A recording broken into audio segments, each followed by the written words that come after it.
쇼펜하워. 어둠이 내린 프랑크푸르트의 서재에 두꺼운 커튼 사이로 새어 들어오는 가로등빛조차 희미했습니다. 촛불 하나만이 겨우 책상을 비추고 있었고, 그 작은 불꽃은 바람에 흔들리며 벽에 긴 그림자를 만들어냈습니다. 창밖으로는 차가운 겨울바람이 나뭇가지를 흔들어댔고, 얼어붙은 가지들이 서로 부딪히며 내는 소리만이 고요한 밤을 채우고 있었습니다. 책상 앞에 앉은 노인은 펜을 쥔 채 미동도 하지 않았습니다. 잉크병은 열려 있었지만 종이 위에는 단 한 글자도 적히지 않았습니다. 그의 눈은 창밖 어둠을 응시하고 있었지만 사실 그는 아무것도 보고 있지 않았습니다. 그저 자신의 내면 깊숙한 곳, 70년 넘게 살아온 삶의 무게를 들여다보고 있었을 뿐입니다. 노인의 흰 머리카락은 양옆으로 부풀어 올라 있었고, 깊게 팬 주름은 그가 얼마나 많은 생각을 해왔는지를 말해주는 듯 했습니다. 그의 입술은 굳게 다물어져 있었고, 눈빛은 여전히 날카로웠습니다. 나이가 들어도 무뎌지지 않는 세상을 꿰뚫어보는 시선이었지요. 아르투어 쇼펜하워. 그는 세상이 본질적으로 고통이라고 말한 철학자이지요. 삶은 의미 없는 욕망의 연속이며 행복이란 잠시 고통이 멈춘 순간에 불과하다고 외쳤습니다. 사랑은 유전자의 속임수이고, 인간관계는 이기심의 가면극이며, 역사는 같은 비극의 무한 반복일 뿐이라고 가르쳤습니다. 세상 사람들은 그를 염세주의자라고 불렀고, 미친 사람 취급도 했지요. 동료 철학자들은 그를 비웃었고, 대학은 그를 거부했으며 대중은 그의 책을 사지 않았습니다. 30년 동안 그는 완벽한 무명 속에서 살았지요. 하지만 그의 철학은 개인적 불행에서 태어난 원망이 아니었습니다. 오히려 그것은 세상을 너무나 깊이, 너무나 정직하게 관찰한 결과였지요. 인간의 욕망을, 고통의 덧없음을, 자기 기만을 누구보다 냉철하게 바라본 한 사람의 기록이었습니다. 그는 사람들이 듣고 싶어하는 말을 하지 않았지요. 세상이 아름답다고, 노력하면 행복해진다고, 역사가 진보한다고 위로하지 않았습니다. 대신에 그는 진실을 말했습니다. 불편하고 우울하고 받아들이기 힘든 진실을 왜 그는 세상을 부정했을까요? 무엇이 그를 이토록 어두운 철학으로 이끌었을까요? 그리고 역설적이게도 왜 그의 철학은 100년이 지난 오늘날 더 많은 사람들에게 위로가 되고 있을까요? 지금부터 여러분과 함께 세상에서 가장 솔직했던 철학자의 이야기를 한번 해보려 합니다.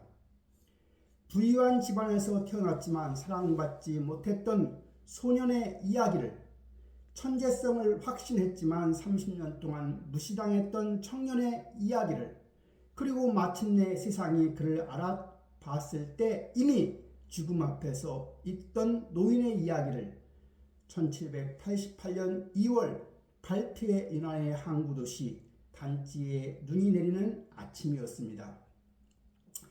도시의 상인들은 벌써 부두로 나가 하루 일을 시작하고 있었고, 선박들은 얼어붙은 바다를 헤치며 항구로 들어오고 있었습니다. 부유한 상인 하인리 쇼펜하워의 저택에서는 한 아이가 태어났지요. 큰 저택이었습니다.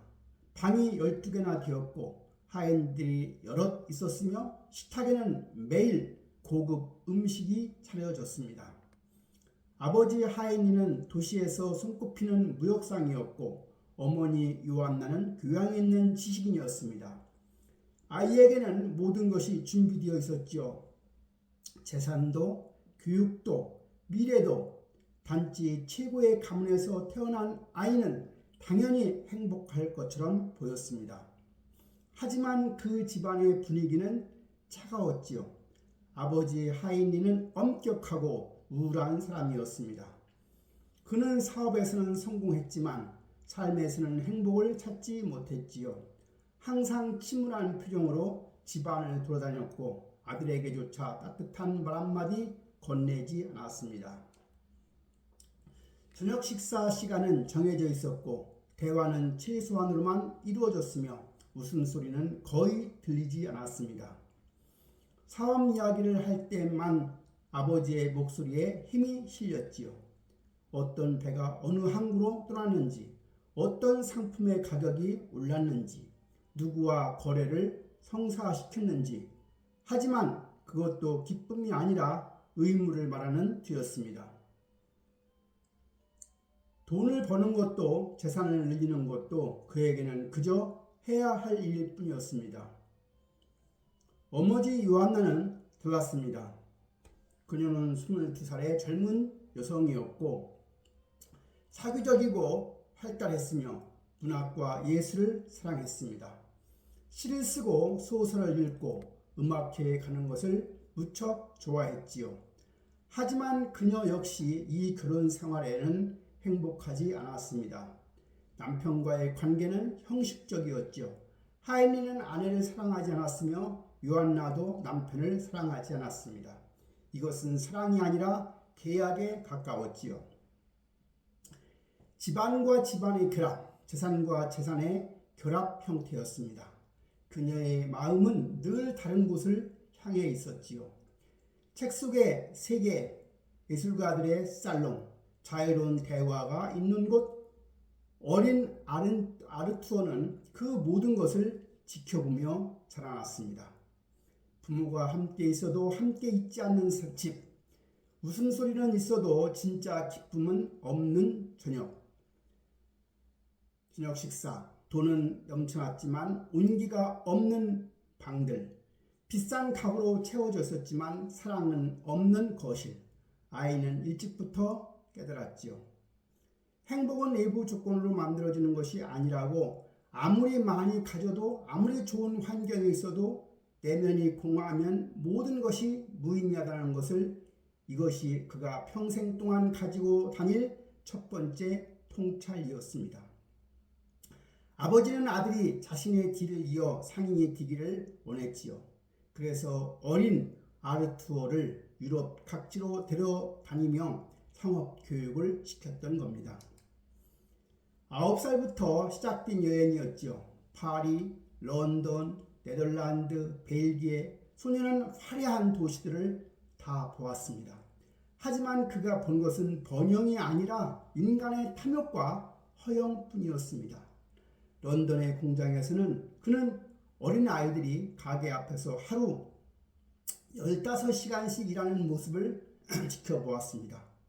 겨우 6살, 7살밖에 안 된 아이들이 손가락이 부러져도 멈추지 못하고 일했습니다. 감독관이 채찍을 들고 서 있었기 때문이지요. 산업혁명의 풍요 뒤에는 숨은 지옥이었습니다. 파리의 살롱에서는 가면을 쓴 듯한 사람들이 헛된 수다를 들었습니다. 귀족들은 화려한 옷을 입고 우아한 말투로 대화했지만 그들의 눈빛은 차가웠습니다.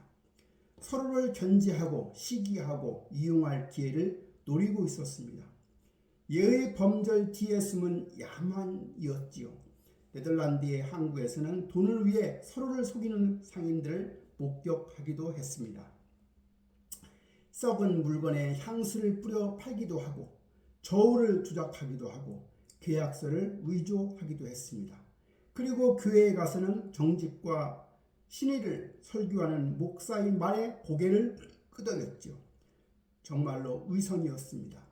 16살이 된 아르투어는 이미 세상에 환멸을 느끼고 있었습니다. 그는 일기장에 당시에 이렇게 적었습니다. 사람들은 행복을 쫓지만 그들이 잡는 것은 항상 고통뿐이라고. 욕망은 채워지는 순간 새로운 욕망으로 바뀌며 만족이란 순간적인 착각에 불과하다고. 16살 소년이 그리라고 믿기 어려울 정도로 성숙하고 비관적인 문장들이었습니다. 그러던 1805년 4월 아버지가 갑자기 세상을 떠났지요. 창고 다락에서 떨어진 사고사였습니다. 하지만 많은 사람들은 자살을 의심했지요. 왜냐하면 아버지는 오랫동안 우울증에 시달리고 있었고 사고 전날 밤에도 혼자 창고를 배회했다는 목격담까지 있었으니까요. 17살 소년은 아버지의 장례식에서도 눈물을 흘리지 않았습니다. 슬퍼서가 아니라 이미 그 모든 것을 예견했기 때문입니다. 그는 아버지의 삶을 보며 알고 있었습니다. 성공해도 부유해도 명예를 얻어도 내면의 고통은 절대 사라지지 않는다는 것을. 아버지는 세상이 원하는 모든 것을 가졌지만 결국 자신의 어둠을 이기지 못했던 겁니다. 장례식이 끝나고 소년은 아버지의 서재로 들어갔습니다. 책상 위에는 정리되지 않은 서류들이 쌓여 있었고 잉크병은 말라 있었으며 펜은 부러져 있었습니다. 그는 창밖을 바라보았습니다. 항구가 보였고 배들이 떠나고 있었으며 사람들은 아무 일도 없었다는 듯이 일하고 있었습니다. 세상은 계속 잘 돌아갔습니다. 한 사람이 죽어도 한 가족이 무너져도 세상은 전혀 멈추지 않았습니다. 이것이 그가 배운 두 번째 진리였습니다. 아버지가 죽자 어머니 요한나는 마치 감옥에서 풀려난 사람처럼 행동을 했습니다.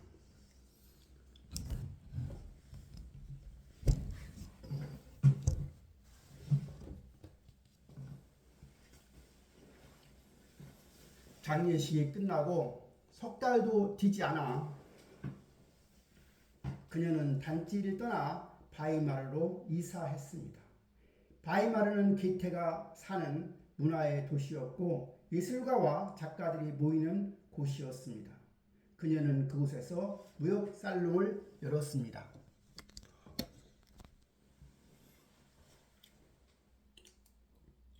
매주 목요일 저녁 그녀의 집에는 시인, 화가, 음악가, 철학자들이 모였지요. 와인을 마시고 시를 낭송하고 최신 문학 작품에 대해 토론도 했습니다. 요한나는 그 중심에 있었고 사람들은 그녀의 재치와 교양에 감탄했지요. 그녀는 작가로서의 삶도 시작했습니다. 소설도 쓰기 시작했고 여행기를 출판했으며 꽤 많은 독자를 확보했습니다. 당대 거장 게테조차 그녀의 살롱을 자주 방문했습니다. 요한나 쇼펜하우어는 바이마르 사교계의 스타가 되었습니다. 하지만 어머니는 아들을 원하지 않았습니다. 20살이 된 아르투어가 바이마르를 방문했을 때 어머니는 냉담했죠. 살롱에 손님들이 모인 저녁 젊은 쇼펜하우어는 구석에 앉아 사람들의 대화를 엿들었습니다. 그들은 예수의 아름다움에 대해, 인간 정신의 고귀함에 대해, 낭만적인 사랑에 대해 이야기했습니다. 아르투어는 참을 수가 없었습니다. 그는 바로 끼어들어 말했지요. 예술도 결국 고통을 잊기 위한 도피일 뿐이라고. 사랑은 종족 보존의 가면이고 인간의 역사는 어리석음의 연속이라고. 삶의 본질은 고통이며 낙관주의는 현실을 이면하는 자기 기만이라고. 살롱은 순식간에 얼어붙었습니다. 손님들은 불편해했고 어머니는 분노했습니다. 대화가 끝나고 손님들이 떠난 후에 큰 다툼이 벌어졌습니다. 어머니는 아들에게 소리쳤습니다. 네가 이 집에 있으면 모든 게 음울해진다고. 제발 어디든 가서 네 길을 찾으라고. 내 살롱을 망치지 말라고. 그녀는 더 나아가 말했습니다. 네가 아버지를 닮아서 싫다고. 그 우울한 성격을, 그 비관적인 시선을, 그 냉소적인 태도를 물려받아서 견딜 수 없다고. 아르투어는 차갑게 대답했습니다. 자신은 진실을 말할 뿐이라고. 어머니가 듣기 싫어하는 게 사실이라고 해서 그것이 거짓이 되는 건 아니라고. 세상은 아름답다고 믿고 싶어하는 사람들이 자기 기만을, 자신을 참을 수 없다고. 살롱에 모인 사람들은 현실을 직시하지 못하는 겁쟁이들이라고 어머니는 창백해졌습니다. 그녀는 떨리는 목소리로 말했습니다. 네가 천재라고 생각하는지 모르지만 아무도 네 철학 따위에 관심이 없다고. 네 책은 아무도 읽지 않을 것이고 네 이름은 아무도 기억하지 않을 것이라고. 반면에 자신은 이미 유명한 작가가 되었고 계태도 인정하는 문인이라고. 아들은 냉소적으로 웃으며 대답했습니다. 그렇게 생각하시려면 그러시라고. 하지만 100년 후에는 어머니의 이름은 잊혀지고 자신의 이름만 남을 것이라고. 어머니는 아들 덕분에만 기억될 것이라고. 그 말이 결정되었습니다. 결국 모자는 결별했지요. 20살의 청년은 어머니의 집을 떠났고 그 후 거의 평생 동안 어머니와 만나지 않았습니다. 가끔 편지를 주고받았지만 그것도 형식적인 안부였을 뿐입니다. 어머니가 1838년에 죽었을 때조차 그는 장례식에 가지 않았지요. 훗날 누군가가 물었습니다. 어머니와 화해하지 않는 것을 후회하지 않느냐고. 쇼펜하우어는 고개를 저었습니다. 후회는 없다고. 어머니는 자신이 유명해지기를 원했지만 결국 아들 덕분에 기억되는 신세가 되었다고. 자신의 예언이 맞았다고. 냉혹한 말이었지만 사실이기도 했습니다. 오늘날 요한나 쇼펜하우어의 소설을 읽는 사람은 거의 없습니다. 하지만 그녀는 철학자 쇼펜하우어의 어머니로 모든 전기에 등장합니다. 하지만 그 결별은 쇼펜하우어에게 깊은 상처를 남겼지요. 유일하게 가까웠어야 할 사람마저 자신을 거부했다는 사실, 어머니조차 자신의 존재를 짐으로 여겼다는 경험, 그것은 그의 철학에 깊은 흔적을 남겼습니다. 인간관계란 본질적으로 이기적이며 사랑이란 결국 유전자가 만들어낸 환상에 불과하다는 그의 신념은 어쩌면 이 경험에서 비롯된 것인지도 모릅니다. 가장 가까운 사람들조차 결국 행복만을 추구한다는 것을 부모의 사랑마저도 조건부이고 일시적이라는 것을 그는 귀팅겐 대학으로 향했습니다. 처음에는 아버지의 유지를 따라 의학을 공부하기로 했죠. 하지만 인체를 해부하고 질병을 진단하고 환자를 치료하는 일은 그에게 맞지 않았습니다. 그는 육체가 아니라 정신에 관심이 있었지요. 인간이 왜 고통받는지, 삶이 왜 무의미한지, 욕망이 왜 끝이 없는지 곧 철학으로 전향했습니다. 플라톤과 칸트를 읽으며 그는 자신만의 사상을 다듬어가기 시작했습니다. 플라톤의 이데아론과 칸트의 현상과 물 자체 개념에서 영감을 받았습니다. 하지만 그는 그들보다 더 어두운 결론에 도달했습니다. 베를린 대학에서 그는 당대 최고의 철학자 피테의 강의를 들을 기회를 얻었습니다. 하지만 그는 피테를 경멸했습니다. 피테는 세계를 자아의 창조물로 보았지만 쇼펜하우어는 그것이 허황된 이상주의라고 생각했습니다. 세계는 자아가 만든 것이 아니라 맹목적인 의지가 만들어낸 고통의 무대일 뿐이라고.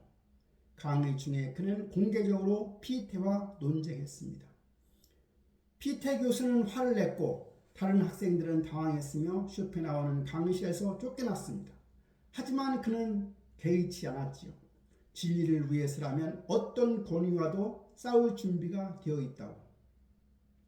20대의 쇼펜하우어는 외롭고 불행했습니다. 친구도 없었고 사랑하는 사람도 없었죠. 어머니와는 결별했었고 누이와도 재산 문제로 소송 중이었습니다. 모든 인간관계가 파국으로 끝났습니다. 하지만 그는 그 고독 속에서 자신의 철학을 완성해 가고 있었습니다.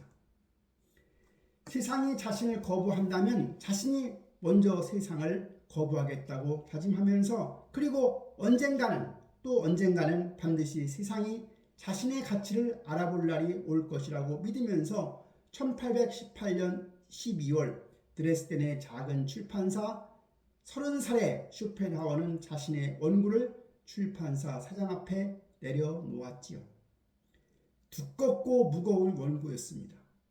4년 동안 밤낮으로 쓴 결과물이었죠. 제목은 의지와 표상으로서의 세계였습니다. 그는 이 책이 세상을 바꿀 것이라고 확신했습니다. 칸트 이후에 가장 중요한 철학서가 될 것이라고 믿었지요. 아니 어쩌면 플라톤 이후에 가장 위대한 철학책이 될지도 모른다고 생각까지 했습니다. 그는 출판사장에게 말했습니다. 이 책은 100년, 1000년 동안 익힐 것이라고, 인류가 존재하는 한 이 책은 살아남을 것이라고. 출판사 사장은 회의적인 표정으로 원고를 넘겨보았습니다. 너무 어렵고 너무 우울하며 대중이 원하는 내용이 아니라는 생각이 들었습니다. 하지만 저자의 열정이 워낙 대단해서, 그리고 저자가 출판 비용의 일부를 부담하겠다고까지 해서 결국 출판을 승낙했습니다. 쇼펜하우어의 철학은 단순하면서도 충격적이었습니다. 세계의 본질은 의지라고 그는 말했지요. 하지만 그것은 이상적이거나 목적을 가진 의지가 아니었습니다. 그것은 맹목적이고 충동적이며 끝없이 갈구하는 힘이었습니다. 살고자 하는 의지, 번식하고자 하는 의지, 지배하고자 하는 의지, 이유도 없고 목표도 없으며 그저 존재하고 팽창하려는 근원적인 충동, 모든 생명체에는 이 의지의 표현이었습니다. 나무가 햇빛을 향해 뻗는 것, 동물이 먹이를 쫓는 것, 인간이 욕망에 사로잡히는 것, 모두 이 맹목적 의지 때문이지요. 우리는 자유의지를 가졌다고 믿지만 사실은 거대한 의지의 꼭두각시에 불과합니다. 하지만 의지는 결코 만족하지 못합니다. 이것이 핵심이었습니다. 배가 고프면 음식을 원하고, 음식을 얻으면 배부름이 지겨워서 다시 배고픔을 원합니다. 가난하면 돈을 원하고, 돈을 벌면 권력을 원하며, 권력을 얻으면 명예를 원하고, 명예를 얻으면 사랑을 원합니다.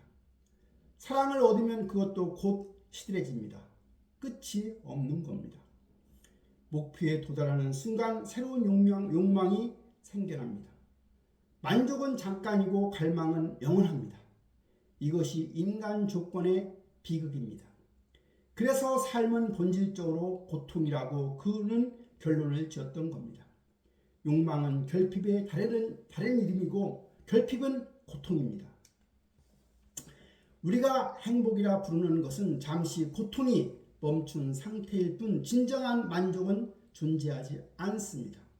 행복은 적극적인 상태가 아니라 소극적인 상태, 즉 고통의 부재일 뿐이죠. 더 나아가 그는 인간관계에 대해서도 냉혹한 진실을 말했습니다.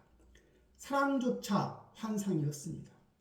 우리가 사랑이라 부르는 감정은 종족 보존을 위한 의지의 계략일 뿐이었습니다.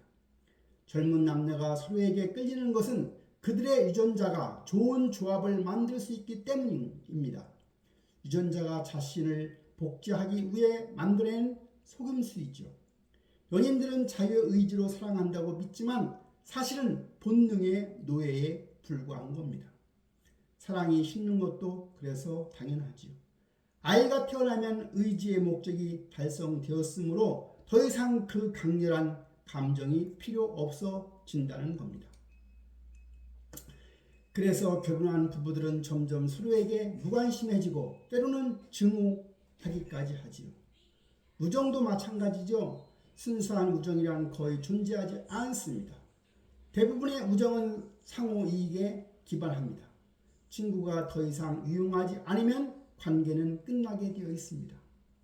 사람들은 이롭고 싶지 않아서 또는 무언가를 얻기 위해서 친구를 사귀입니다. 심지어는 부모의 사랑마저도 본능이었습니다. 부모가 자식을 사랑하는 것은 자신의 유전자를 보호하려는 생물학적 프로그램일 뿐입니다. 쇼펜하우어 자신의 경험이 이를 증명했습니다. 어머니는 아들이 자신의 삶에 방해가 되자 냉정하게 아들을 버렸지요. 그렇다면 해결책은 무엇일까요? 쇼펜하우어는 두 가지 길을 제시했습니다. 첫 번째는 예술이었습니다. 음악을 듣거나 그림을 감상할 때 우리는 잠시 의지의 지배에서 벗어나 순수한 관조의 상태에 들어가게 되어 있습니다. 욕망도 고통도 두려움이 있고 대상 그 자체를 바라보는 순간이지요. 시간이 멈춘 듯한 느낌, 자아가 사라진 듯한 경험, 특히 음악은 특별했습니다. 음악은 의지 그 자체의 직접적인 표현이기 때문입니다. 다른 예술은 의지의 객관화를 통해 우회적으로 보여주지만 음악은 의지를 직접 드러냅니다. 그래서 음악을 들을 때 우리는 설명할 수 없는 깊은 감동을 받는 겁니다. 쇼펜하우어는 매일 저녁 플루트를 연주했습니다. 물론 플루트 연주는 서툴렀지만 그는 전혀 개의치 않았습니다. 왜냐하면 음악을 연주하는 시간만큼은 고통에서 벗어날 수 있었기 때문입니다. 두 번째는 금욕이었습니다. 더 근본적인 해결책이었습니다. 의지 자체를 부정하고 욕망을 꺼내는 것입니다. 불교의 열반처럼 모든 집착을 버리고 무의 상태로 들어가는 것이 궁극적 해방이라고 그는 믿었습니다. 그는 동양 철학, 특히 불교와 힌두교의 우파니샤드에 깊이 심취했습니다. 서양 철학자 중에서 불교를 진지하게 연구한 최초의 사람 중에 하나였지요. 불교의 사성제, 즉 삶은 고통이고 고통의 원인은 가래이며 가래를 끊으면 해탈한다는 가르침이 자신의 철학과 정확히 일치한다고 생각했습니다. 성자들은 이 길을 간 사람들입니다. 재산을 버리고 명예를 버리고 심지어는 생명에 대한 집착마저 버린 사람들, 그들만이 진정한 평화를 얻었다고 쇼펜하우어는 믿었습니다. 책은 드디어 완성되었습니다. 800페이지가 넘는 방대한 분량이었죠. 쇼펜하우어는 출판사의 원고를 보내며 이 책이 자신의 명성을 확립할 것이라고 기대했습니다. 그는 이미 자신의 역사에 남을 철학자라고 확신하고 있었죠. 출판일을 손꼽아 기다렸습니다. 평론가들의 찬사를 상상했습니다. 대학에서 자신의 철학을 가르치고 학생들이 몰려드는 광경까지 그려보았습니다. 어머니가 자신의 성공을 듣고 후회하는 모습까지 상상했죠. 하지만 현실은 냉혹했습니다. 책은 완전히 무시되었죠. 출판되고 한 달이 지나도 두 달이 지나도 어떤 평론도 나오지 않았던 겁니다. 신문에도 잡지에도 학술지에도 이 책에 대한 언급이 전혀 없었습니다. 몇몇 서평이 나왔지만 대부분 부정적이었습니다. 너무 비관적이라는 평가, 위험한 사상이라는 비난, 불경스럽다는 공격, 어떤 평론가는 이렇게까지 썼습니다. 이 책은 인류에게 아무런 도움이 되지 않는 우울한 헛소리일 뿐이라고. 대중은 관심조차 보이지 않았습니다. 출판사 창고에는 팔리지 않은 책들이 쌓여갔지요. 초판 500부 중에서 겨우 100부 정도만 팔렸습니다. 그것도 몇 년에 걸쳐서 쇼펜하우어는 분노했습니다. 세상의 진리를 알아보지 못한다고, 대중은 어리석고 평론가들은 부패했다고 비난했습니다. 하지만 분노 뒤에는 깊은 좌절이 숨어 있었습니다. 그는 혼자 드니었습니다. 내가 틀렸나? 내 철학이 정말 가치가 없는 것인가? 하지만 곧 고개를 저었습니다. 아니다. 내가 옳다. 다만 세상이 아직 준비가 되지 않았을 뿐이다. 당시 독일 철학계에는 헤겔의 전성시대였습니다. 헤겔은 베를린 대학 교수였으며 프로이센 정부의 지지를 받았고 수백 명의 학생들이 그의 강의를 들었습니다. 헤겔은 역사가 이성의 진보라고 세계 정신이 자기 실현을 향해 나아간다고 가르쳤습니다. 모든 모순은 변증법적으로 지향되어 더 높은 단계로 발전한다고 했습니다. 현실은 이성적이고 이성적인 것은 현실적이라고 선언했습니다. 낙관적이고 웅장한 체계였습니다. 사람들은 그것을 원했습니다. 나폴레옹 전쟁 이후의 혼란 속에서 사람들은 희망이 필요했던 겁니다. 역사가 의미 있고 미래가 밝으며 고통에도 목적이 있다는 믿음을 원했던 겁니다. 쇼펜하우어는 헤겔을 혐오했습니다. 그는 헤겔의 철학을 사기꾼의 헛소리라고 불렀지요. 세상의 고통으로 가득한데 무슨 진보냐고. 역사는 똑같은 비극의 반복일 뿐이라고 조롱했습니다. 헤겔은 권력에 아부하는 어용 철학자이고 그의 변증법은 애매모호한 말장난일 뿐이라고 비난했습니다. 하지만 세상은 헤겔을 택했고 쇼펜하우어를 버렸습니다. 쇼펜하우어는 자신의 천재성을 확신했지만 아무도 알아주지 않았습니다. 30살의 나이에 이미 자신의 대표작을 완성했지만 그것은 아무도 읽지 않는 책이 되었던 겁니다. 밤마다 그는 혼자 앉아 생각했습니다. 내가 무엇을 잘못했나? 더 쉽게 쓸걸, 더 희망적으로 말할걸. 하지만 그럴 수는 없었습니다. 진실을 왜곡할 수는 없었지요. 그는 자신에게 다짐했습니다. 언젠가는, 먼 미래 언젠가는 사람들이 이 책의 가치를 알아볼 것이라고. 진리는 서두르지 않는다고. 100년이 걸리든 1000년이 걸리든 진실은 결국 드러난다고. 그리고 그때까지 자신은 기다릴 것이라고. 1820년 봄 쇼펜하우어는 베를린 대학에서 강의를 시작했습니다. 32살의 나이였지요. 그는 야심만만했습니다. 자신의 철학을 가르치고 학생들에게 진리를 전파하며 헤겔의 허황된 이상주의를 무너뜨리겠다는 꿈을 가지고 있었습니다. 대학 측은 처음에는 그를 반기지 않았지요. 무명의 철학자였을 뿐만 아니라 출판한 책도 실패작이었으며 교수 경력도 전혀 없었기 때문이었습니다. 하지만 쇼펜하우어에게는 돈이 있었습니다. 아버지의 유산으로 여유로웠고 강의료를 낮게 책정하겠다고 제안을 했던 겁니다. 결국 대학은 그에게 시간 강사 자리를 주었습니다. 하지만 쇼펜하우어는 치명적인 실수를 저질렀습니다. 자신의 강의 시간에 헤겔의 강의 시간과 정확히 같게 배정하는 것이죠. 월요일과 목요일 오전 11시 헤겔이 강의하는 바로 그 시간에 자신도 강의를 열었던 겁니다. 학생들이 헤겔 대신 자신을 선택하게 만들려고 하는 의도였습니다. 동료들은 그를 미쳤다고 생각했습니다. 헤겔은 당대 최고의 철학자였고 프로이센 왕실의 후원을 받았으며 유럽 전역에서 학생들이 그의 강의를 들으러 왔습니다. 문명의 시간 강사가 감히 헤겔과 경쟁한다는 것은 자살 행위였습니다. 하지만 쇼펜하우어는 자신만만했습니다. 진리가 권위를 이긴다고 믿었지요. 학생들이 어리석지 않다면 당연히 자신의 강의를 선택할 것이라고 생각했습니다. 결과는 참담했습니다. 첫 강의날 1820년 3월 23일 오전 쇼펜하우어는 일찍 강의실에 도착했습니다.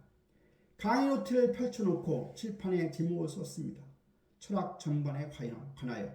그리고 학생들을 기다렸습니다. 복도에서는 발걸음 소리가 들렸습니다. 하지만 학생들은 모두 건너편 헤겔의 강의실로 향했지요. 쇼펜하우어의 강의실 문을 여는 사람은 거의 없었습니다. 시간이 다 되었습니다. 쇼펜하우어의 강의실에는 단 5명의 학생만이 앉아 있었습니다. 반면에 복도 건너편에서는 웃음소리와 떠드는 소리가 들렸습니다. 헤겔의 강의실은 학생들로 가득 차서 서 있는 사람들까지 있었습니다. 100명이 넘었지요. 쇼펜하우어는 굴감을 느꼈지만 강의는 시작되었습니다. 5명이라도 진지한 학생들이라면 가르칠 가치가 있다고 생각했습니다. 하지만 학기가 진행되면서 상황은 더 나빠졌지요. 5명이 된 학생들은 하나둘 강의실을 떠나기 시작했습니다. 그의 강의는 너무 어두웠습니다. 삶의 고통이고 역사는 무의미하며 인간은 맹목적 의지의 노예라고 하는 이야기를 듣고 나면 왠지 기분이 더 나빠졌습니다. 학생들은 희망과 영감을 원했는데 쇼펜하우어는 절망과 체념을 가르쳤죠. 어느 학생이 질문했습니다. 교수님, 그렇다면 우리는 어떻게 살아야 합니까? 쇼펜하우어는 대답했습니다. 욕망을 최소화하고 기대를 낮추며 긍욕적으로 살아야 한다고. 예수를 감상하거나 명상을 통해 잠시 고통에서 벗어날 수 있을 뿐이라고. 학생은 실망한 표정으로 고개를 저었습니다. 그 학생은 다음 주부터 강의실에 나오지 않았습니다. 또 다른 학생이 물었습니다. 그렇다면 성공하려는 노력은 무의미한가요? 쇼펜하우어는 고개를 끄덕였습니다. 성공해도 행복해지지 않는다고. 또 다른 새로운 욕망이 생길 뿐이라고. 성공은 고통의 형태를 바꿀 뿐 고통 자체를 없애지는 못한다고. 그 학생도 떠났습니다. 또 다른 학생이 질문했습니다. 사랑은요? 진정한 사랑을 만나면 행복해질 수 있지 않습니까? 쇼펜하우어는 냉소적으로 웃었습니다. 사랑은 종족 보존 본능의 가면극이라고.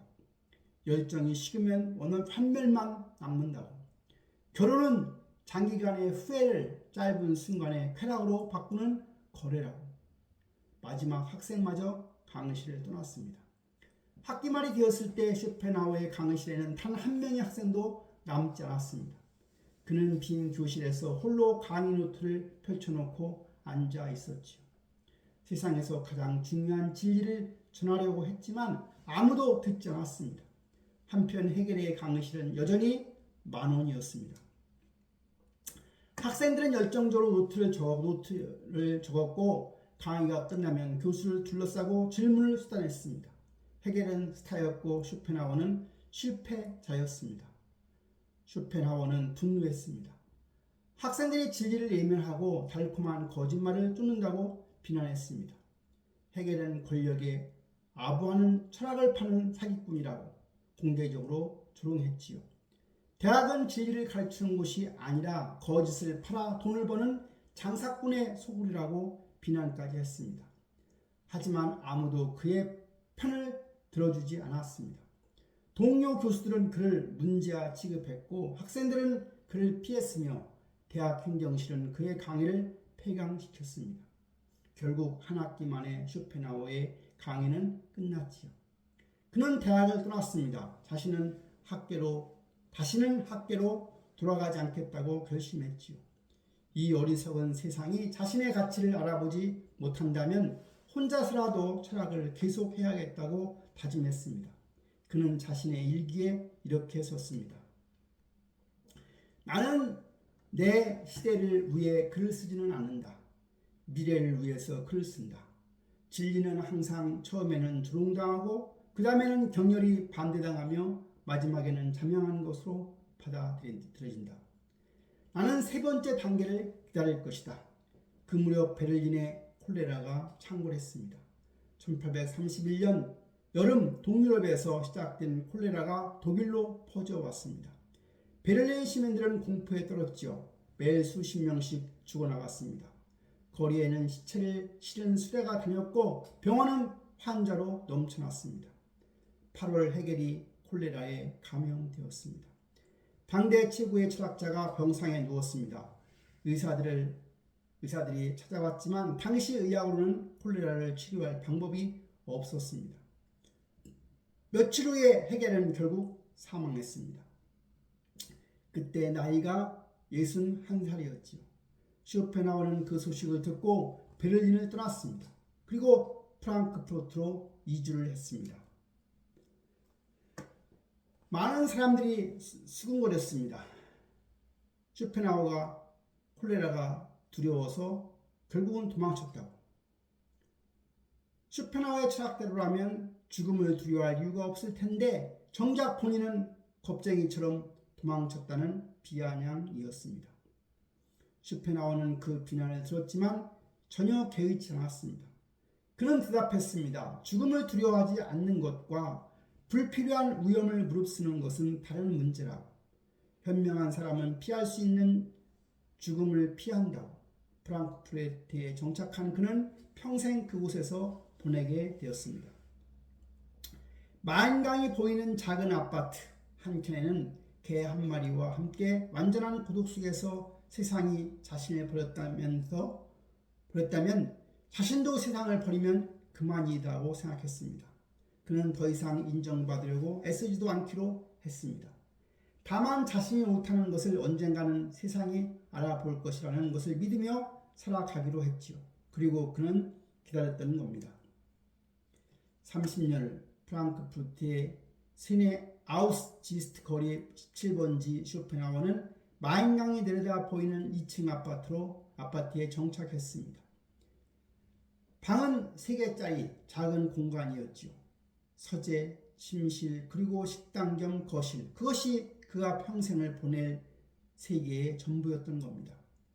그는 매일 똑같은 일과를 반복했습니다. 아침 7시에 정각이 일어났습니다. 계절에 관계없이 날씨에 관계없이 언제나 같은 시간이었죠.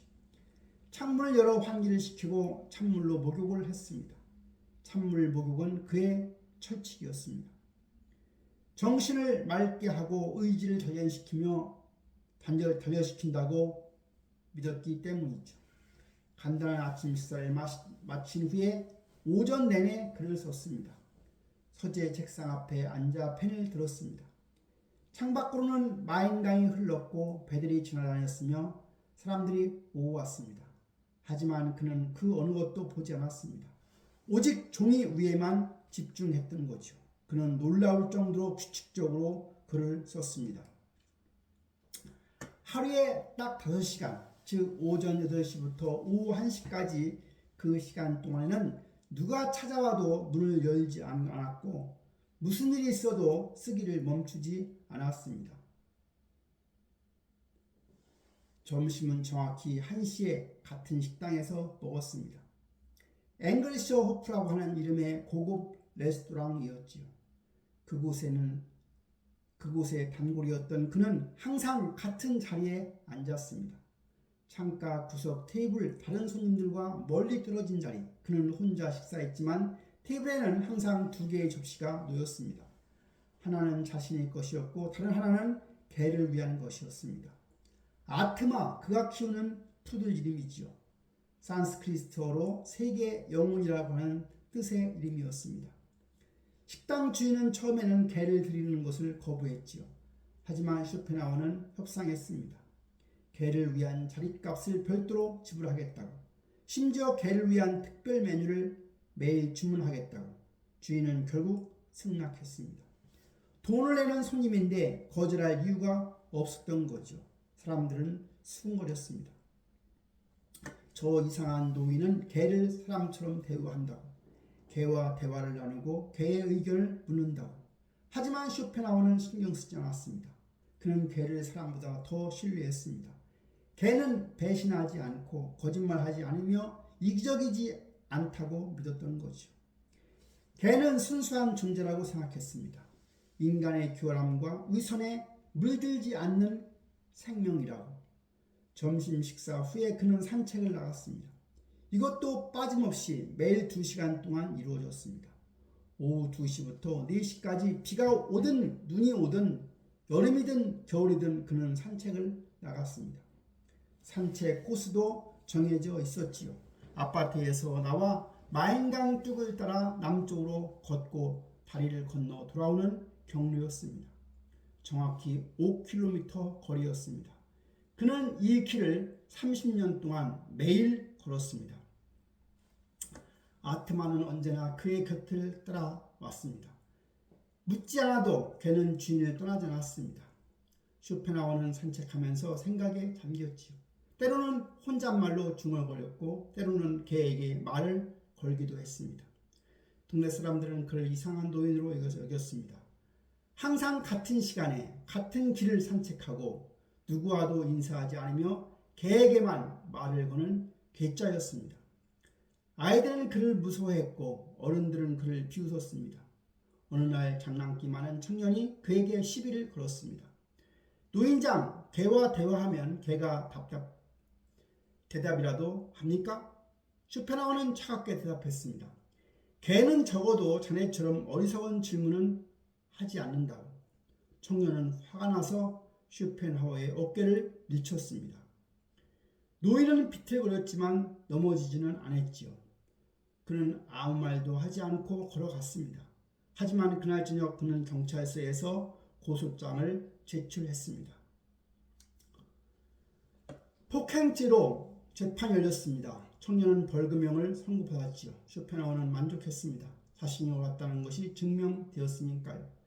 비록 작은 일이었지만 그는 법정에서 승리했던 겁니다. 저녁에는 오페라나 극장에서 연극을 관람했습니다. 이것이 그의 유일한 사교 활동이었습니다. 하지만 그는 다른 관객들과 절대 어울리지는 않았습니다. 공연이 시작되기 바로 직전에 도착해서 공연이 끝나자마자 그 장소를 떠났던 거죠. 누구와도 대화하지 않았습니다. 음악을 무척 좋아했습니다. 특히 로시니와 모차르트를 더 사랑했습니다.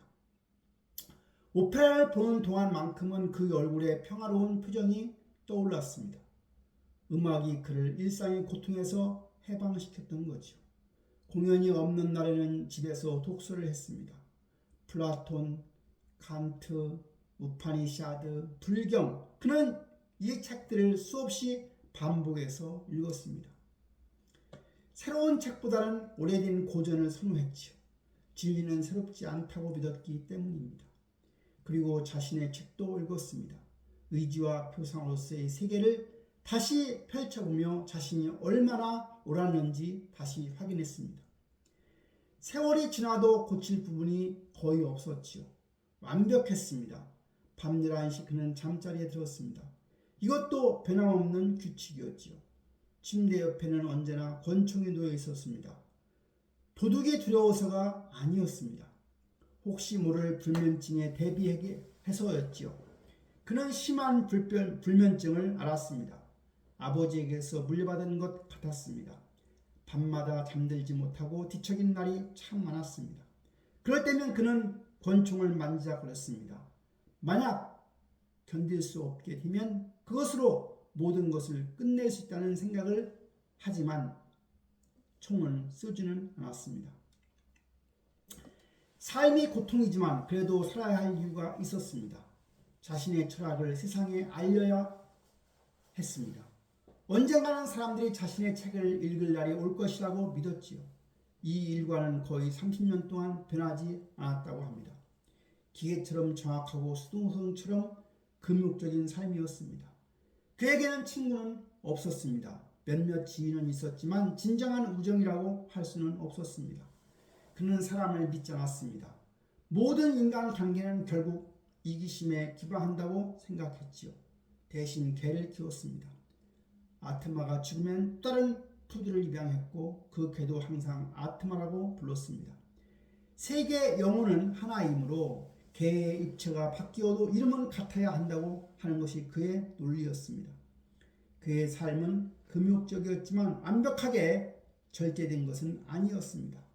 그는 실제로 여자를 참 좋아했습니다. 젊은 시절에는 창녀촌을 자주 드나들었고 중년이 되어서도 가끔 여성과의 관계를 가졌습니다. 하지만 결혼은 하지 않았습니다. 결혼은 인생의 감옥이라고 생각했기 때문입니다. 사랑은 유전자의 속임수이고 가정은 자유의 무덤이라고 믿었습니다. 한 여자와 평생을 함께 산다는 것은 상상할 수가 없었습니다. 그래서 그는 관계를 가졌지만 책임은 지지 않았습니다. 어떤 여성과 사이에 사생아가 있다는 소문도 당시에 있었지만 쇼펜하우어는 이를 인정하지 않았습니다. 자식도 있어도 부양할 생각이 없었지요. 이것은 그의 철학과 모순되는 행동이었을 겁니다. 그는 금욕을 가르쳤지만 자신은 욕망을 완전히 끊지는 못했습니다. 하지만 그는 자기 합리화에는 능숙했지요. 그는 말했습니다. 성인이 되려고 하지 않는다고. 자신도 의지의 노예일 뿐이라고. 다만 그 사실을 정직하게 인정한다는 점에서 다른 사람들과 다를 뿐이라고. 위선자가 되느니 차라리 솔직한 죄인이 낫다고 돈은 충분했습니다.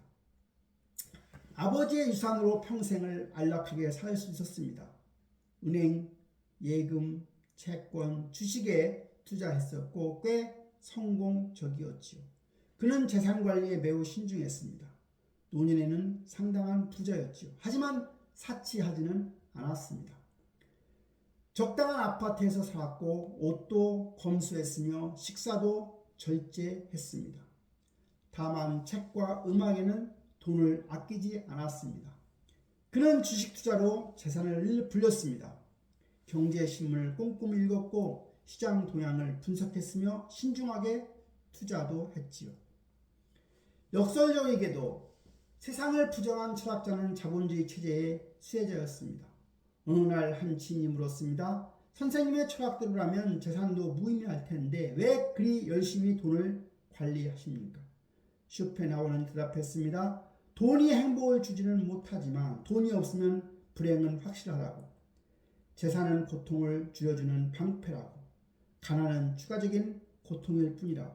일관된 것 같으면서도 모순된 삶이었습니다. 금욕을 설계하면서도 쾌락을 즐겼고 욕망을 부정하면서도 재산을 불렸으며 사람을 멀리 멸시하면서도 명성을 갈망했습니다. 하지만 그는 불행하지는 않았습니다. 적어도 자신은 그렇게 믿었습니다. 세상이 자신을 이해하지 못해도 자신은 세상을 이해했습니다. 그것으로 충분했습니다. 밤마다 그는 책상 앞에 앉아 글을 썼습니다. 아무도 읽지 않을지라도 아무도 이해하지 못할지라도 그는 계속 글을 썼습니다.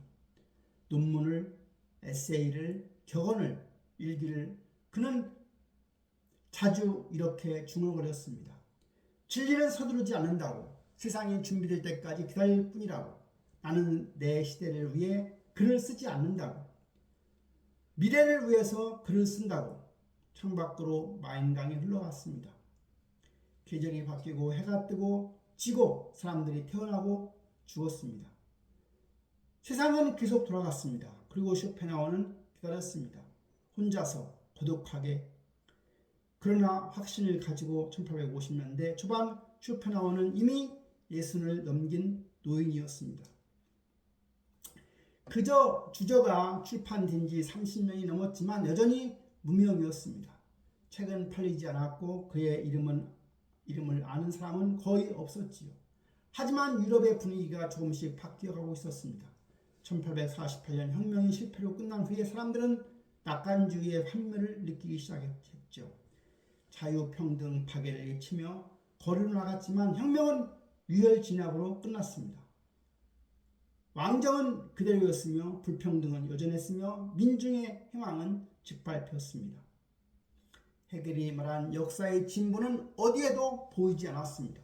대신 전쟁과 억압, 가난과 불평등만이 반복되었습니다. 산업혁명은 불을 가져왔지만 노동자들은 더 비참해졌습니다. 공장에서 하루 14시간씩 일하고도 굶주리는 사람들이 넘쳐났습니다. 과학도 발전했지만 행복을 가져오지는 못했습니다. 증기기관, 철도, 전신, 놀라운 발명품들이 쏟아졌지만 사람들의 삶은 더 복잡하고 스트레스가 많아졌을 뿐만 아니라 그리고 1859년 다윈의 종의 기원이 출판되었던 겁니다. 인간이 신의 특별한 창조물이 아니라 동물의 연장선에 불과하다는 것이 밝혀졌습니다. 생존 경쟁, 적자 생존, 자연 선택. 자연은 목적도 없고 자비도 없는 맹목적인 과정일 뿐입니다. 이 모든 것이 쇼펜하우어가 이미 30년 전에 말한 것이었습니다. 젊은 지식인들이 그 책을 다시 꺼내 읽기 시작했습니다. 대학 도서관에서 먼지 쌓인 의지와 표상으로의 세계를 찾아낸 학생들은 충격을 받았습니다. 이 노인, 이미 모든 것을 이겨냈다는 사실에 한 젊은 철학자가 쇼펜하우어에게 편지를 보냈습니다. 당신의 책이 제 삶을 바꿨다고. 당신만이 진실을 말하고 있다고. 왜 더 일찍 당신을 발견하지 못했는지 후회스럽다고 썼습니다. 쇼펜하우어는 그 편지를 읽고 미소 지었지요. 처음에는 한두 통이었으나 점점 늘어났습니다. 독일뿐만 아니라 영국, 프랑스, 러시아에서도 편지가 왔던 것입니다.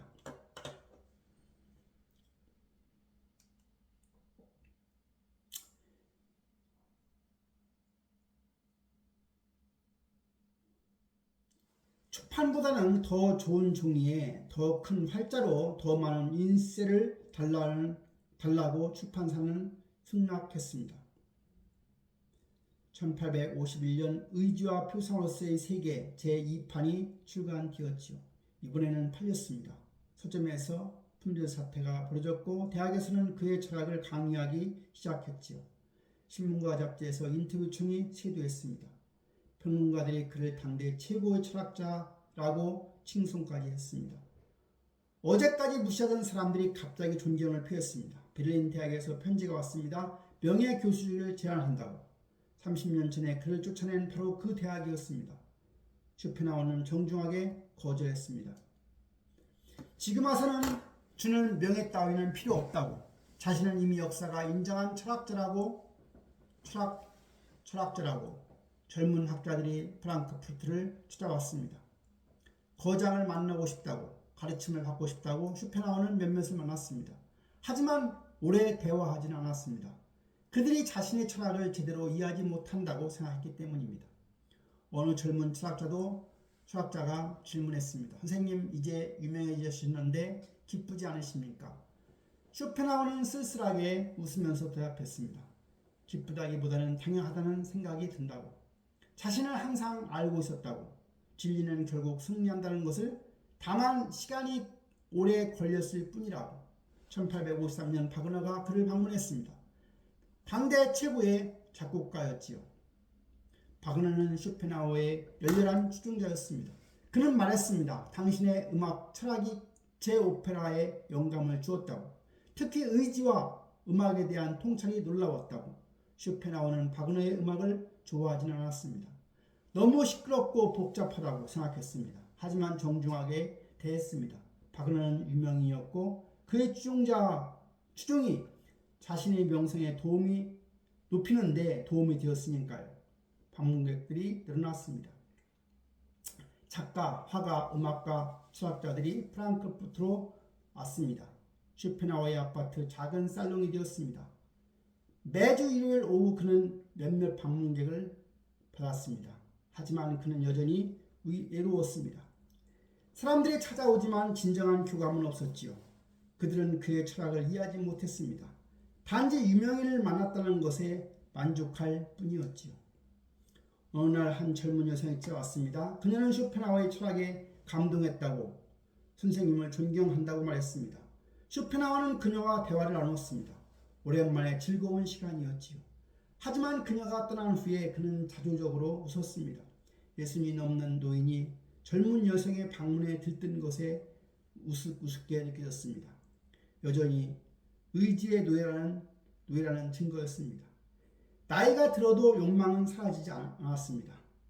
1854년 그의 초상화가 그려졌습니다. 유명한 화가 율리우스 헤이펠이 찾아와서 그림을 그리겠다고 했습니다.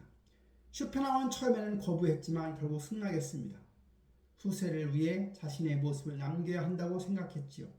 초상화 속의 쇼펜하우어는 엄숙했습니다. 흰머리는 양옆으로 부풀어 있었고 눈빛은 여전히 날카로웠습니다. 입술은 굳게 다물어져 있었고 표정은 차가웠습니다. 평생의 고독과 투쟁이 그 얼굴에 새겨져 있었습니다. 신문에서 인터뷰 요청이 왔습니다. 쇼펜하우어는 몇 가지 질문에 답했습니다. 기자가 물었습니다. 30년 동안 무명으로 지내셨는데 힘들지 않으셨습니까? 쇼펜하우어는 대답했습니다. 진리는 3단계를 거친다고. 처음에는 조롱당하고 그 다음에는 격렬히 반대당하며 마지막에는 자명한 것으로 받아들여진다고. 자신의 철학이 이제 3번째 단계에 접어드는 것이라고. 기자가 다시 물었습니다. 이제 유명해졌는데 삶이 달라지셨나요? 쇼펜하우어는 고개를 저었습니다. 전혀 달라지지 않았다고. 여전히 같은 시간에 일어나 같은 길을 산책하며 같은 식당에서 식사한다고. 명성이 삶의 본질을 바꾸지는 못한다고. 기자가 마지막으로 물었습니다. 행복하십니까? 쇼펜하우어는 잠시 침묵했다가 그리고 천천히 대답했습니다. 행복은 적극적인 상태가 아니라 소극적인 상태라고. 고통이 없는 것이 행복이라고. 그런 의미에서 자신은 행복하다고 할 수 있다고. 큰 고통은 없으니까. 하지만 큰 기쁨도 없다고. 인터뷰 기사가 실렸습니다. 사람들은 그 답변을 읽고 고개를 끄덕였습니다. 역시 쇼펜하우어답다. 유명해졌어도 변하지 않는 철학자라고. 하지만 명성은 그에게 행복을 가져다 주지는 못했습니다. 그는 여전히 똑같은 일과를 유지했고 여전히 혼자 살았으며 여전히 세상을 비관적으로 바라봤습니다. 어느 날 그는 방문객에게 이렇게 말했습니다. 사람들이 이제야 자신을 알아본다고 기뻐하지만 사실 별 차이가 없다고. 유명하든 무명이든 결국 삶은 고통이고 죽음은 피할 수 없으니까 방문객은 당황했습니다. 그렇다면 선생님은 왜 그렇게 오랫동안 인정받기를 원하셨습니까? 라고 물었지요. 쇼펜하우어는 쓸쓸하게 웃으며 대답했습니다. 인간은 모순된 존재라고 자신도 의지와 노예에서 벗어나지 못했다고. 명성을 얻는 것도 원하는 것도 인정받고 싶어하는 것도 결국 맹목적 의지의 표현일 뿐이라고. 그는 잠시 침묵하다가 덧붙였습니다. 하지만 적어도 자신은 그 사실을 알고 있다고. 자기 기만에 빠지지 않는다고.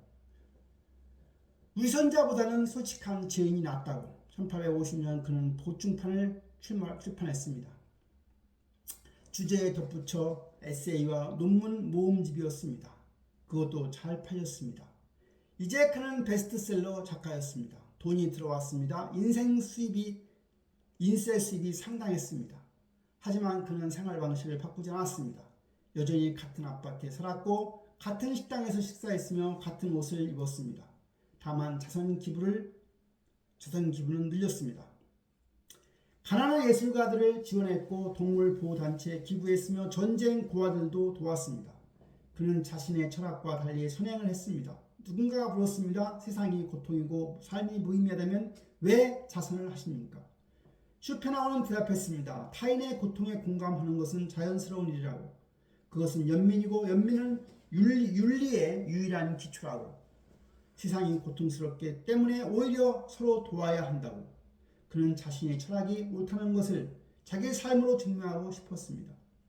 인간은 모순된 존재이고 완전한 성인은 가능하며 그럼에도 불구하고 조금씩 나아질 수 있다고. 명성의 정점에서 그는 여전히 외로웠습니다. 사람들이 존경하지만 아무도 이해하지 못했습니다. 추종자는 많지만 친구는 없었습니다. 밤마다 그는 창밖을 바라보며 생각했지요. 이것이 승리인가? 30년을 기다린 끝에 얻은 것이 이것인가? 마인강은 여전히 흘렀고 별들은 여전히 빛났으며 세상은 여전히 돌아갔습니다. 아무것도 변하지 않았습니다. 그리고 그는 알았습니다. 명성도 인정도 결국 삶의 본질을 바꾸지는 못한다는 것을. 고통은 여전히 고통이고 고독은 여전히 고독이며 죽음은 여전히 다가오고 있다는 것을. 하지만 적어도 한 가지는 증명했습니다. 자신이 옳다는 것을, 세상이 결국 진리를 인정했다는 것을. 그것으로 충분했습니다. 1860년 쇼펜하우어는 72살이었습니다. 건강은 눈에 띄게 나빠지고 있었습니다. 아침에 일어나면 숨이 차올랐고 산책을 할 때도 자주 멈춰서 쉬어야 했습니다. 계단을 오르는 것이 힘들었고 가슴에서는 이상한 통증까지 느껴지기 시작했습니다. 하지만 그는 일과를 바꾸지는 않았습니다. 여전히 7시에 일어났고 찬물로 목욕했으며 오전 내내 글을 썼습니다. 다만 예전처럼 집중하기가 어려웠지요. 펜이 떨렸고 글씨가 흐려졌으며 문장을 완성하기 전에 생각이 흩어지곤 했습니다. 그는 매일 아침 일어나서 창밖을 바라보며 생각했습니다. 오늘이 마지막 날이 될지도 모른다고. 하지만 두렵지는 않았습니다. 아니, 적어도 그렇게 말했습니다. 죽음은 존재의 소멸이 아니라 의지로의 귀환이라고. 개별적 존재가 사라지는 것은 해방이라고 평생 가르쳐 왔으니까요. 이제 그 가르침을 실천할 때가 다가오고 있었습니다. 의사가 정기적으로 방문했습니다. 심장이 약해지고 있다고, 무리하지 말라고, 산책을 줄이라고 조언했습니다. 하지만 쇼펜하우어는 듣지 않았습니다. 의사들은 아무것도 모른다고, 죽을 때가 되면 어차피 죽는다고 말했습니다. 그의 여름은 유난히 더웠습니다. 프랑크푸르트의 거리는 먼지로 뒤덮였고 마인강은 줄어들었으며 나무들은 말라가고 있었습니다. 사람들은 그늘을 찾아 숨었고 거리는 한산했습니다. 쇼펜하우어는 평소처럼 산책을 나갔습니다. 오후 2시경 가장 더운 시간이었습니다. 아트만은 혀를 내밀고 헐떡였지만 주인을 따라갔습니다. 주인은 늙은 게 둘 다 지쳐 보였지요. 마인강 둑을 걷다가 그는 벤치에 앉아 쉬었습니다. 전에는 한 번도 쉬지 않고 걸었는데 이제는 중간에 앉아야 했습니다. 숨이 너무 가빠서 더 이상 걸을 수가 없었습니다. 강물을 바라보았습니다. 느리게 흐르는 물, 끝없이 흐르는 물, 어디에서 와서 어디로 가는지 모르는 물 삶도 그렇다고 생각했습니다. 의미 없이 흐르다가 결국 바다로 사라지는 것. 한 젊은 부부가 지나갔습니다. 손을 잡고 웃으며 걷는 모습이었습니다. 쇼펜하우어는 그들을 바라보았습니다. 저들은 행복하다고 믿겠지만 그것도 잠시일 뿐이라고 생각했지요. 사랑은 쉽고 일상은 지루하지만 결국 후회만 남을 것이라고. 하지만 그는 쓸쓸하게 웃었습니다. 자신도 결국 인간이라는 것을, 저 사람들을 부러워하고 있다는 것을, 사랑을, 젊음을, 앞에 남은 긴 시간을 8월 말 그는 병상에 누워 있었습니다. 가슴이 너무 답답해서 더 이상 일어날 수가 없었습니다. 의사를 불렀지만 의사도 별다른 처방을 내리지 못했습니다. 노안이었습니다.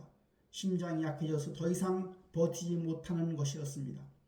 그는 자신의 상태를 잘 알고 있었습니다. 얼마 남지 않았다는 것을. 하지만 놀라거나 슬퍼하지 않았습니다. 오히려 평온해졌습니다. 마지막 며칠 동안 그 침대에 누워서 천장을 바라보았습니다.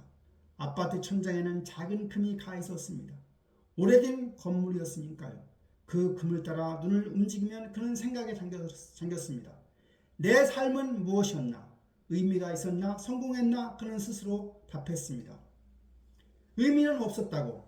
모든 삶은 무의미하니까. 하지만 자신은 적어도 그 무의미함을 정직하게 대면했다고. 거짓 위안에 도피하지 않았다고. 방문객들이 찾아왔습니다. 제자들, 추종자들, 지인들, 그들은 거장의 임종을 지켜보고 싶어 했습니다. 하지만 쇼펜하우어는 길게 대화하지 않았습니다. 지쳤고 말하기가 힘들었으며 사실 그들과 나눌 말도 별로 없었습니다. 어느 제자가 물었습니다. 선생님 두렵지 않으십니까? 쇼펜하우어는 고개를 저었습니다. 내가 평생 가르친 것이 무엇인지 잊었나? 라고 약한 목소리로 말했습니다. 죽음은 개별 의식의 소멸이지만 의지 그 자체는 사라지지 않는다고. 나라는 환상이 사라지는 것뿐이라고. 제자는 다시 물었습니다. 정말 그렇게 믿으십니까? 쇼펜하우어는 잠시 침묵했습니다. 그리고 천천히 대답했습니다. 믿는다기보다는 그것이 논리적인 결론이라고. 개별 존재는 사라지지만 존재 자체는 영원하다고. 나무는 죽어도 숲은 남는다고. 하지만 그의 눈빛은 어딘가 불안해 보였습니다. 정말로 자신의 철학을 믿는 걸까요? 아니면 죽음 앞에서 의심이 드는 걸까요? 아무도 알 수는 없었습니다. 어쩌면 쇼펜하우어는 자신도 확신하지 못했을지도 모릅니다. 또 다른 방문객이 물었습니다. 후회하시는 것이 있습니까? 쇼펜하우어는 고개를 저었습니다. 후회는 어리석은 감정이라고. 이미 지나간 일을 바꿀 수 없으니까. 다만 아쉬운 것은 있다고. 더 많은 글을 쓰고 싶었다고. 하지만 시간이 없다고. 그는 창밖을 바라보았습니다. 9월의 햇살이 부드럽게 들어왔습니다. 여름의 열기가 가시고 가을이 다가오고 있었습니다. 나무 숲들이 조금씩 색을 바꾸기 시작했습니다. 정말 아름다웠습니다. 순간적으로 그는 삶이 아름답다고 느꼈습니다. 참 이상했습니다. 평생 삶을 부정했는데 죽음 앞에서 삶이 아름답게 보였습니다. 하지만 그는 곧 자신을 바로 잡았습니다. 이것도 환상이라고. 죽음이 다가오니까 삶이 소중해 보이는 것뿐이라고. 의지의 마지막 발악이라고. 아트마가 침대 옆에 앉아 있었습니다. 늙은 개는 주인을 올려다보았습니다. 무언가 알고 있는 듯한 눈빛이었습니다. 쇼펜하우어는 손을 뻗어 개의 머리를 쓰다듬었습니다. 그는 개에게 말했습니다. 너는 잘 살았다고. 욕심 없이 정직하게 충실하게 인간보다 더 나은 삶이었다고. 다음 생에도 개로 태어나라고. 인간보다 훨씬 낫다고. 개는 꼬리를 살짝 흔들었습니다. 그것이 마지막 개와의 대화였는지 모릅니다. 9월 20일 밤 쇼펜하우어는 잠을 거의 이루지 못했습니다. 숨을 쉬기가 너무 힘들었으니까요. 가슴이 짓눌리는 것 같았고 공기가 목구멍까지 오고 폐로 들어가지는 않았습니다. 그는 침대에서 일어나 소파로 옮겼습니다. 누워있는 것보다는 앉아있는 것이 숨쉬기가 편했거든요. 아트마도 따라왔고 소파 옆바닥에 누웠습니다. 밤은 길었습니다. 쇼펜하우어는 어둠 속에 앉아 있었습니다. 촛불도 켜지 않았습니다. 어둠이 편했습니다. 그는 자신의 삶을 뒤돌아보았습니다. 단지에서 태어난 부유한 소년, 세상을 여행하며 환매를 배운 청년, 어머니에게 버림받은 젊은이, 무명의 철학자로 30년을 보낸 중년, 그리고 마침내 인정받는 노년, 정말 파란만장했을까요? 아니면 단조로웠을까요? 그 자신도 잘 모르겠습니다.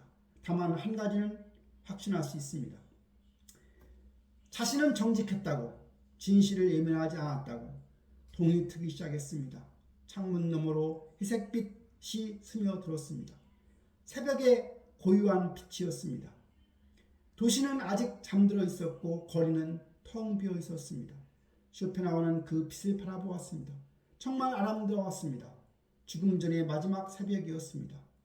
1860년 9월 21일 아침 8시경 하녀가 방에 들어갔을 때 쇼펜하우어는 소파에 앉은 채 숨을 거두고 있었습니다. 평온한 얼굴이었습니다. 마치 잠든 것처럼 고통의 흔적은 없었고 두려움의 흔적도 없었습니다. 아트만은 주인의 발치에 앉아 있었습니다. 개는 짖지 않았습니다. 조용히 앉아서 주인을 지키고 있었습니다. 하녀는 의사를 불렀습니다. 의사가 와서 확인했지요. 심장마비였습니다. 평화롭게 간 것 같다고, 고통은 없었을 것이라고 말했습니다. 소식이 퍼졌습니다. 신문에 부고가 실리게 되었지요. 위대한 철학자 아르투어 쇼펜하우어 향년 72세로 별세, 유럽 전역의 신문이 그의 죽음을 보도했습니다. 추도사가 쏟아졌습니다. 당대 최고의 철학자를 잃었다고, 그의 사상은 영원히 살아남을 것이라고, 인류의 큰 스승이 떠났다고 수많은 찬사가 이어졌습니다.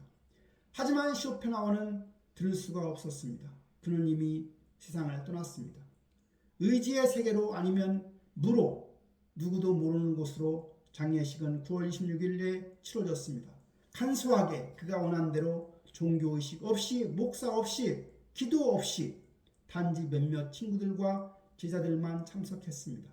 그의 유언은 명확했습니다. 화려한 장례는 원하지 않는다고, 묘비에는 이름만 새기라고, 긴 추도사도 형용사도 아무것도 필요 없다고, 단지 아르투어 쇼펜하우어라고만 새기라고 프랑크푸르트 주 묘지에 그는 묻혔습니다. 정말 조용한 곳이었습니다. 나무들이 둘러싸고 있었고 새들이 지저귀고 있으며 평화로웠습니다. 묘비에는 정말로 이름만 새겨졌지요. 아르투어 쇼펜하우어 1788에서 1860 그 이후에는 아무것도, 그는 유언으로 상당한 재산을 자선단체에 기부했습니다. 프로이센 전쟁에서 다친 군인들과 그 가족들을 돕는 데 쓰라고 했습니다. 또한 동물보호단체에도 기부했지요. 세상을 부정했던 철학자가 마지막에는 세상을 위해 무언가를 남긴 것입니다. 아트만은 한 제자가 입양했지요. 개는 새 주인을 따랐지만 자주 쇼펜하우어의 무덤을 찾았다고 합니다. 무덤 앞에 앉아서 한참을 있다가 돌아가곤 했다고 합니다. 몇 년 후에 아트마도 죽었습니다. 제자는 개를 쇼펜하우어의 묘의 근처에 묻어 주었습니다. 주인과 개 마침내 함께 쉬게 되었습니다. 쇼펜하우어가 죽은 지 100년이 넘었습니다. 그가 살았던 시대는 사라졌고 그가 종호했던 헤겔도 잊혔습니다.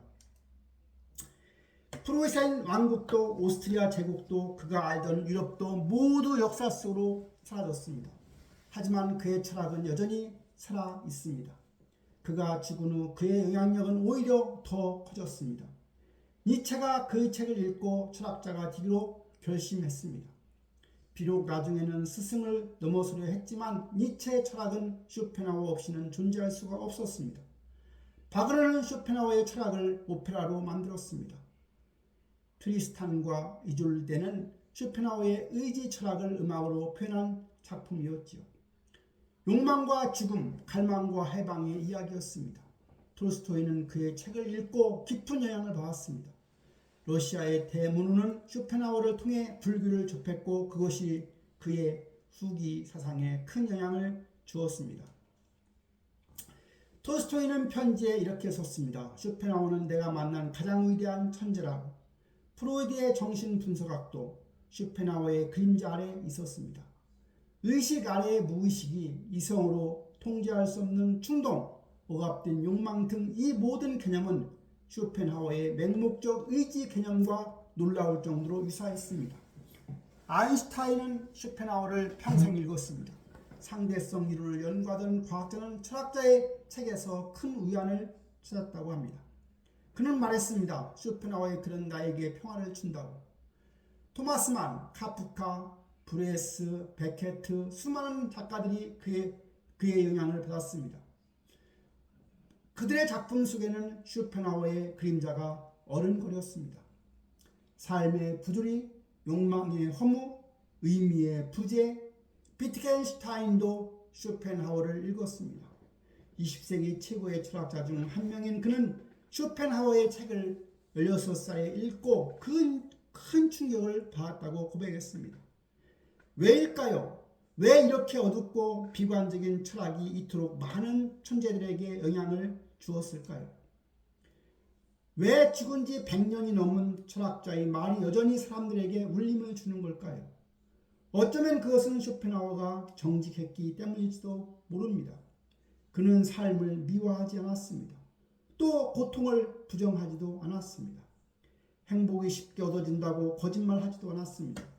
세상이 공정하다고 노력하면 보상을 받는다고 모든 일에는 의미가 있다고 의로하지도 않았습니다. 많은 철학자들이 말합니다. 세상을 아름답다고, 역사는 진보한다고, 노력하면 행복해질 수 있다고 종교는 말합니다. 신이 당신을 사랑한다고, 고통에는 의미가 있다고, 내세에는 보상받을 것이라고, 하지만 현실은 그렇지 않습니다. 사람들은 열심히 살아도 고통받고, 사랑해도 배신당하며, 노력해도 실패하곤 합니다. 착한 사람이 일찍 죽고, 악한 사람이 더 오래 번영하며 살기도 합니다. 정의는 승리하지 않고 진실은 묻히게 되어 있습니다. 쇼펜하우어는 그 진실을 말해주었습니다. 당신이 불행한 것은 당신 잘못이 아니라고. 삶 자체가 원래 그런 것이라고. 행복을 쫓을수록 불행해지는 것은 당연한 일이라고. 그것은 정말 위로가 되었습니다. 역설적이게도 가장 비관적인 말이 가장 큰 위로가 되었던 것입니다. 왜냐하면 그것은 진실이었으니까요. 그리고 그는 말했습니다. 그럼에도 불구하고 살아갈 방법이 있다고. 욕망을 줄이고 기대를 낮추며 순간을 간주하는 법을 배우면 고통을 덜 수 있다고. 그래서 예수를 감상하고 자연을 바라보며 타인의 고통에 공감하면 잠시나마 평화를 얻을 수 있다고. 성공하지 않아도 괜찮다고. 사랑받지 못해도 괜찮다고. 의미를 찾지 못해도 괜찮다고. 그냥 살아도 된다고. 현대인들은 그의 말에서 정말 좋은 위로를 찾게 됩니다. 우리는 끊임없이 무언가를 성취하라고 압박을 받곤 하지요. 성공해야 하고 행복해야 하며 의미 있는 삶을 살아야 한다고 배우지요. SNS에서는 모두가 행복해 보이고 성공한 것처럼 보이며 완벽한 삶을 사는 것처럼 보입니다. 하지만 그것은 모두 거짓입니다. 누구나 고통받고 누구나 외롭고 누구나 가끔은 삶이 무의미하다고 느낍니다. 하지만 그것을 말할 수 없습니다. 약한 사람으로 보일까봐, 실패자로 낙인뜰까봐 쇼펜하우어는 그 모든 것에서 해방시켜줍니다. 그는 말합니다. 그냥 살아도 된다고. 위대할 필요도 없고 성공할 필요도 없으며 누구에게도 인정받지 못해도 괜찮다고. 삶은 원래 무의미하고 그게 정상이라고. 역설적이지 않습니까? 가장 비관적인 철학자가 가장 큰 위안을 준다는 것이, 하지만 그것은 역설이 아닙니다. 오히려 자연스러운 일이지요. 진실이 위로가 되는 것입니다. 거짓 희망보다 정직한 절망이 더 편한 것입니다. 오늘날 쇼펜하우어의 책은 전 세계에서 읽힙니다. 대학에서 가르쳐지고 심리학자들이 인용하며 자기 개발서에도 등장합니다. 그가 그토록 원했던 인정을 죽은 지 100년이 넘어서 받고 있는 것이죠. 프랑크푸르트에는 그의 동상이 세워졌습니다. 그가 산책하던 마인강 둑에는 그의 이름을 딴 산책로도 생겼고요. 쇼펜하우어 거리, 쇼펜하우어 광장, 그가 살던 아파트 건물에는 기념 동판까지 붙었습니다. 독일 정부는 그를 국가적 자긍심의 상징으로 여깁니다. 칸트, 헤겔과 함께 독일 철학의 거장으로 기념합니다. 우프에 그의 초상이 실렸고 기념 주화가 발행되었으며 학술대회가 열리기도 합니다. 하지만 정작 쇼펜하우어는 이 모든 것을 비웃을지 모릅니다. 명성이 무슨 의미가 있냐고, 죽은 후에 인정이 무슨 소용이 있냐고, 결국 모든 것은 덧없이 사라질 뿐이라고. 100년 후에는 지금 유명한 사람들도 모두 잊힐 것이고 1000년 후에는 인류 문명 자체가 사라질지도 모른다고 그는 말할 것입니다. 역사는 진보하지 않는다고, 단지 같은 비극이 다른 형태로 반복될 뿐이라고. 오늘날의 전쟁이 옛날의 전쟁과 다른 점은 무기가 더 강력해졌다는 것 뿐이라고. 하지만 그럼에도 불구하고 그의 말은 남았습니다. 그리고 여전히 누군가의 위로가 되고 있습니다. 지금 이 순간에도 어딘가에도 누군가는 쇼펜하우어의 책을 펼치고 있을 것입니다. 삶에 지친 사람, 사랑에 실패한 사람, 의미를 찾지 못하는 사람, 그들은 그의 글을 읽으며 고개를 아마도 끄덕일 것입니다. 아, 나만 그런 게 아니었구나. 삶이 원래 그런 거구나. 내가 약해서가 아니라 삶 자체가 고통인 거구나. 그리고 그 깨달음이 위로가 될 것입니다. 자신을 탓하지 않아도 된다는 것, 더 노력할 필요가 없다는 것, 그냥 살아도 충분하다는 것. 쇼펜하우어의 묘에는 여전히 사람들이 찾아오고 있습니다. 세계 각지에서 온 방문객들이 꽃을 놓고 잠시 서서 묵념을 한다고 합니다. 무엇을 생각하는 걸까요? 어떤 위로를 그들은 구하는 걸까요? 어쩌면 그들은 이렇게 생각할지도 모릅니다. 이 사람도 외로웠구나. 이 사람도 고통받았구나. 이 사람도 인정받지 못하고 살았구나. 그런데 그럼에도 불구하고 끝까지 자기 길을 갔구나. 그것이 바로 위로입니다. 위대한 철학자도 결국 우리와 같은 인간이었다는 것. 그도 실패했고 고독했으며 사랑받지 못했다는 것. 하지만 그럼에도 불구하고 자신의 진실을 지켰다는 것. 세상을 부정했던 철학자가 역설적에게도 세상에 남긴 가장 큰 선물입니다. 고통받는 사람에게 주는 정직한 위로, 거짓 희망 대신 진실한 공감, 해결책 대신의 동반자, 삶은 여전히 고통입니다. 욕망은 여전히 끝이 없고 만족은 여전히 일시적이며 죽음은 여전히 피할 수가 없습니다. 쇼펜하우어의 철학도 그것을 바꾸지는 못합니다. 하지만 적어도 우리는 혼자는 아닙니다. 100년 전 프랑크푸르트의 작은 아파트에서 한 노인이 같은 고통을 느꼈습니다. 그리고 그것을 정직하게 기록했지요. 그의 글을 읽는다는 것은 시간을 넘어 그와 대화하는 것입니다.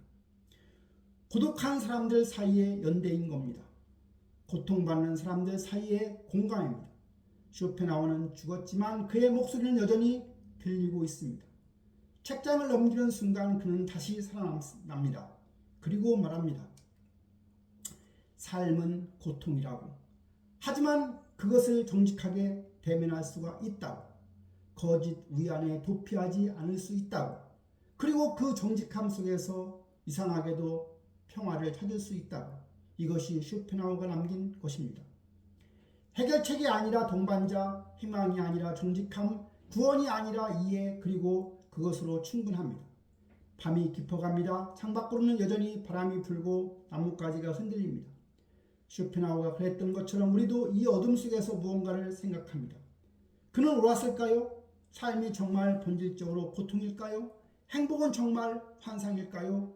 의미는 정말 존재하지 않을까요? 아무도 확실히 답할 수는 없습니다. 철학자들은 수천 년 동안 논쟁해왔지만 아직도 결론은 나지 않았습니다. 어쩌면 영원히 답을 찾지 못할지도 모릅니다. 하지만 한 가지는 분명합니다. 쇼펜하우어는 자신이 본 진실을 정확하게 말했다는 것, 세상이 듣기 싫어하는 말이라도 자신이 믿는 것을 끝까지 지켰다는 것, 권위에 굴복하지 않고 대중에 영합하지 않으며 자신의 길을 걸었다는 것. 그는 평생을 혼자 살았습니다. 사랑받지 못했고 이해받지 못했으며 오랫동안 무시당했습니다. 어머니는 그를 버렸고 친구는 없었으며 세상은 그를 예민했습니다. 대학은 그를 거부했고 출판사는 그의 책을 팔지 못했으며 평론가들은 그를 조롱했습니다. 30년 동안 그는 완벽한 문명 속에서 살았습니다. 아무도 그의 이름을 몰랐고 아무도 그의 가치를 인정하지 않았습니다. 하지만 그는 자신의 길을 묵묵히 걸어왔습니다. 세상이 원하는 철학이 아니라 자신이 보는 세상을 말했던 겁니다. 달콤한 거짓말 대신에 쓴 진실을 택했지요. 인기 대신에 정직을 택했습니다. 프랑크푸르트의 작은 아파트에서 개 한 마리와 함께 그는 매일 같은 시간에 일어나 글을 썼습니다. 아무도 읽지 않아도 아무도 이해하지 못해도 언젠가는 먼 미래 어느 날은 누군가 이 글을 읽고 고개를 끄덕일 것이라고 믿으면서 그리고 그는 울었습니다. 죽기 몇 년 전 세상은 마침내 그를 알아봤습니다. 30년 동안 먼지 속에 묻혀있던 그의 책이 다시 읽히기 시작했습니다.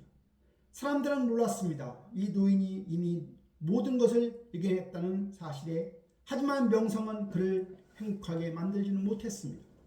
그는 여전히 같은 일과를 유지했고 여전히 혼자 살았으며 여전히 세상을 비관적으로 바라봤습니다.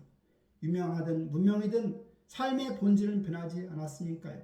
어쩌면 우리 모두가 조금씩 쇼펜하우어를 닮았는지도 모릅니다. 누구나 실제로는 이롭습니다. 아무리 많은 사람들에 둘러싸여 있어도 근본적으로 우리는 혼자인 겁니다. 아무도 우리의 고통을 완전히 이해할 수는 없고 아무도 우리를 완벽하게 사랑할 수도 없습니다. 누구나 이해받지 못합니다. 우리가 진짜로 느끼는 것, 진짜로 생각하는 것을 말하면 사람들은 외면합니다. 그래서 우리는 가면을 쓰고 연기를 하며 진실을 숨깁니다. 누구나 가끔은 세상이 무의미하다고 느낍니다. 열심히 살아도 고통받고 노력해도 실패하며 사랑해도 떠나갑니다. 그럴 때 우리는 묻습니다. 이게 다 무슨 의미가 있냐고. 그럴 때 쇼펜하우어의 말이 위로가 되는 겁니다. 당신이 불행한 것은 당신 잘못이 아니라고. 삶이 원래 그런 것이라고. 그리고 그럼에도 불구하고 우리는 계속 살아간다고. 성공하지 못해도 사랑받지 못해도 의미를 찾지 못해도 괜찮다고. 그냥 살아있다는 것만으로도 충분하다고. 완벽할 필요도 없고 위대할 필요도 없으며 행복할 필요도 없다고. 쇼펜하우어는 세상을 바꾸지는 못했습니다. 고통을 없애지 못했고 해결책을 주지 못했으며 구원을 가져오지도 못했습니다. 그의 철학은 아무것도 해결하지 못합니다. 하지만 그는 세상을 바라보는 한 가지 방법을 남겼습니다. 환상 없이 거짓 없이 정직하게 삶을 대하는 방법을. 행복을 강요당하는 시대에 그는 불행을 인정하라고 말입니다. 성공을 강요당하는 시대에 그는 실패해도 괜찮다고 말합니다. 의미를 강요당하는 시대에 그는 무의미를 받아들이라고 말합니다. 그리고 이상하게도 그 말이 정말 위로가 되는 겁니다. 더 이상 억지로 웃지 않아도 된다는 것, 더 이상 행복한 척 하지도 않아도 된다는 것, 있는 그대로 삶을 받아들여도 된다는 것, 오늘 밤에 잠들기 전에 창밖을 바라보면서 어쩌면 100년 전 프랑크푸르트의 그 노인과 같은 생각을 하게 될지도 모릅니다. 삶은 고통이다. 하지만 그럼에도 불구하고 우리는 살아간다. 욕망은 끝이 없다. 하지만 그럼에도 불구하고 우리는 갈망한다. 의미는 없다. 하지만 그럼에도 불구하고 우리는 의미를 찾는다. 이것이 인간의 조건입니다. 모순되고 불합리하며 때로는 견딜 수 없이 고통스럽습니다. 하지만 그것이 우리의 삶인 것입니다. 쇼펜하우어는 그것을 정직하게 말해주었습니다. 위로하지 않았고 거짓말하지 않았으며 희망을 팔지 않았습니다. 단지 진실을 말했을 뿐입니다.